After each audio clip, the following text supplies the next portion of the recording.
जालौन जनपद के उरई स्थित लोक निर्माण विभाग निर्माण खंड 3 के कार्यालय भवन के ऊपरी हिस्से पर चल रहे निर्माण कार्य की गुणवत्ता को लेकर एक बार फिर सवाल उठ खड़े हुए हैं। मिली जानकारी और विभागीय सूत्रों के अनुसार ये निर्माण निर्धारित सरकारी मानकों और गुणवत्ता मानदंडों का पालन नहीं कर रहा है। ये स्थिति सरकारी परियोजनाओं में गुणवत्ता नियंत्रण की मौजूदा प्रणाली पर गंभीर प्रश्नचिन्ह लगाती है। सूत्र बताते हैं कि इस निर्माण कार्य में निम्न गुणवत्ता वाली सामग्री का उपयोग किया जा रहा है। सीमेंट और बजरी का मिश्रण सही अनुपात में नहीं होने के आरोप हैं और ईंटों की गुणवत्ता भी संदिग्ध बताई जा रही है। ये स्थिति भवन निर्माण के निर्धारित नियमों और शर्तों की अनदेखी को दर्शाती है, जो कि सरकारी निर्माण परियोजनाओं में अक्सर देखने को मिलती है।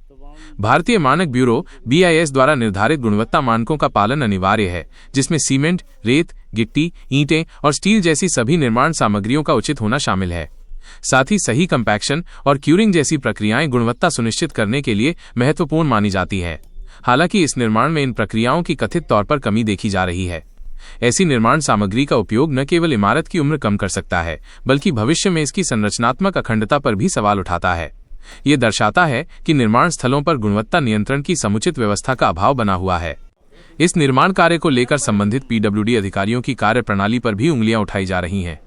आरोप है कि अधिकारियों द्वारा निर्माण कार्य का समुचित पर्यवेक्षण नहीं किया जा रहा है, जिससे ठेकेदार को अपने मन मुताबिक कार्य करने का अवसर मिल रहा है।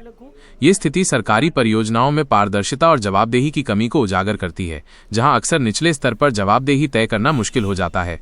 इस घटिया निर्माण कार्य को संज्ञान लेकर उच्चाधिकारियों को हस्तक्षेप कर एक निष्पक्ष जांच करनी चाहिए, ताकि दोषियों को जवाबदेह ठहराया जा सके।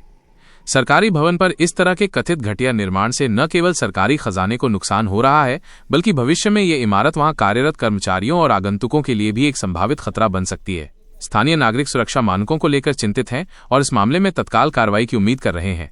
एक सरकारी कार्यालय भवन में इस तरह की लापरवाही भविष्य में किसी बड़ी दुर्घटना का कारण बन सकती है, जिसके गंभीर परिणाम हो सकते हैं।